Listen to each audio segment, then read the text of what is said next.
Hello नमस्कार दोस्तों। इस वीडियो में हम विभिन्न भौगोलिक शब्दावली के बारे में चर्चा करेंगे। ये वीडियो बहुत ही इंपॉर्टेंट होने वाला है, पूरा जरूर देखना चाहिए। अब सबसे पहले बात करते हैं द्वीप की।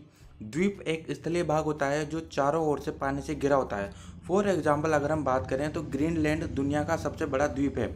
अब हम बात करते हैं नदी द्वीप की। नदी द्वीप भी द्वीप ही है, लेकिन ये नदी के मध्य में स्थित होता है। फॉर एग्जाम्पल अगर हम बात करें तो माजुली दुनिया का सबसे बड़ा नदी द्वीप है, ब्रह्मपुत्री नदी पर स्थित है और ये भारत में आपको मिलेगा। अब हम बात करते हैं द्वीप समूह की। बहुत सारे द्वीपों का समूह द्वीप समूह कहलाता है। और फॉर एग्जाम्पल अगर हम बात करें तो इंडोनेशिया दुनिया का सबसे बड़ा द्वीप समूह है। अब हम बात करते हैं प्रायद्वीप की। यहाँ से कुछ इंपॉर्टेंट चीज़ें शुरू हो जाती है, तो ये आपको विशेष तौर पर ध्यान में रखना है। प्रायद्वीप की अगर हम बात करें तो स्थालाकृति जो तीनों ओर से पानी से घिरी होती है उसे प्रायद्वीप कहते हैं। फॉर एग्जाम्पल प्रायद्वीपीय भारत इसका एक उदाहरण है। अब हम बात करते हैं उपमहाद्वीप की।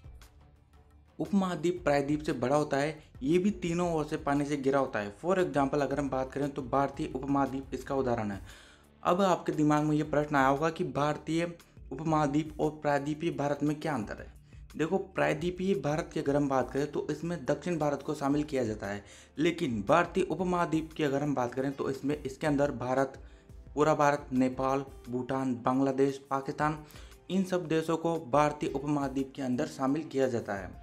अब आगे अगर हम बात करें तो महाद्वीप की, ये एक बहुत ही बड़ी स्थलाकृति है जो चारों ओर से पानी से घिरी होती है। For example Asia, Africa, Europe, उत्तरी अमेरिका, दक्षिण अमेरिका, ये महाद्वीप के उदाहरण हैं। अब हम बात करते हैं दोआब की। ये विशेष भौगोलिक शब्दावली है जो आपको ध्यान में रखनी है। दोआब दो नदियों के बीच का जो हिस्सा है उसे दोआब कहते हैं। तराई की अगर हम बात करें तो नदी में पानी की अधिकता के कारण नम और दलदली भूमि बन जाती है और इस प्रकार की भूमि को तराई क्षेत्र कहते हैं। इस प्रकार नदियों द्वारा निर्मित तराई क्षेत्र कहलाता है। अब हम बात करते हैं बांगर की। बांगर पुराने जलोढ़ को कहते हैं। जलोढ़ नदियों द्वारा बहाकर लाई गई उपजाऊ मिट्टी होती है और पुराने जलोढ़ को बांगर और नवीन जलोढ़ को हम खादर कहते हैं। तो ये साधारण अंतर आपको इन दोनों में जरूर ध्यान रखना है। अब हम बात करें भांगर की। भांगर एक सकरी और तंग पट्टी होती है और इसका निर्माण अगर हम बात करें तो कंकरों और पत्थरों के जमा होने से होता है।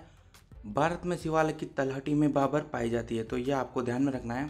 अब अगर हम लेगून की बात करें तो समुद्र के तट के निकट एक जलाशय रोधिका द्वारा अलग रहता है, समुद्र से अलग रहता है और समुद्र का पानी इसमें आ जा सकता है। ये खारा होता है और इस फॉर एग्जाम्पल अगर हम बात करें तो चिल्का झील इसका उदाहरण है लेगून का। लेगून एक झील ही होती है। अब अगर हम बात करें जलप्रपात की, जब नदी पहाड़ों से ऊपर से नीचे गिरती है तो इस जलधारा को हम जलप्रपात कहते हैं। तो भारत में बहुत सारे जलप्रपात पाए जाते हैं। नदी जब ऊपर से नीचे गिरती है तो इसे हम जलप्रपात कहते हैं। अब अगर हम मुहानों की बात करें तो नदी जहाँ पर मुहाना अपने पानी को ले जाती है उसे मुहाना कहते हैं। मुहाने अगर हम बात करें तो आमतौर पर दो प्रकार के होते हैं, डेल्टा और एस्चुरी। कुछ नदियाँ डेल्टा बनाती हैं, कुछ नदियाँ एस्चुरी बनाती है। फॉर एग्जाम्पल अगर हम बात करें तो गंगा डेल्टा बनाती है, सुंदरवन डेल्टा, और एस्चुरी ताप्ती नदी, इस प्रकार की जो नदियाँ होती है वो एस्चुरी बनाती है। अब हम बात करें सहायक नदी और वितरिका में क्या अंतर है। देखो, सहायक नदी वो होती है जो नदी में जल मिलाती है, उसका जल बढ़ाती है। फॉर एग्जाम्पल यमुना जो है वो गंगा ही सहायक नदी है। और वितरिका की अगर हम बात करें तो ये मुख्य नदी से जल के भाग को अलग करती है। फॉर एग्जाम्पल हुगली नदी की अगर हम बात करें तो ये गंगा की वितरिका है जो इससे जल को अलग करती है।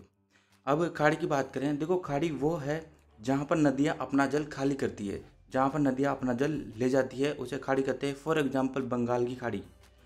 अब जल संधि की, जल संयोगी या जल डमरू मध्य की अगर हम बात करें तो ये एक पानी का मार्ग है जो बड़े दो समूहों को जोड़ता है। फॉर एग्जाम्पल पाक स्टेट की अगर हम बात करें तो ये भारत और श्रीलंका के मध्य है स्थित है।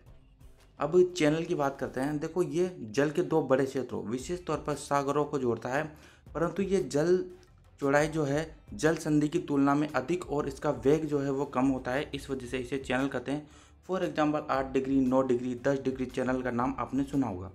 अब हम केनाल यानी नहर की बात करें, देखो ये दो जलाशयों को जोड़ती है और ये एक कृत्रिम होती है, मानव निर्मित होती है। फॉर एग्जाम्पल स्वेज नहर की अगर हम बात करें तो लाल सागर को भूमध्य सागर से जोड़ती है, ये मानव निर्मित होती है। तो यहाँ पर अंत इस वीडियो का लाइक और सब्सक्राइब जरूर कर देना। जय हिंद, जय भारत।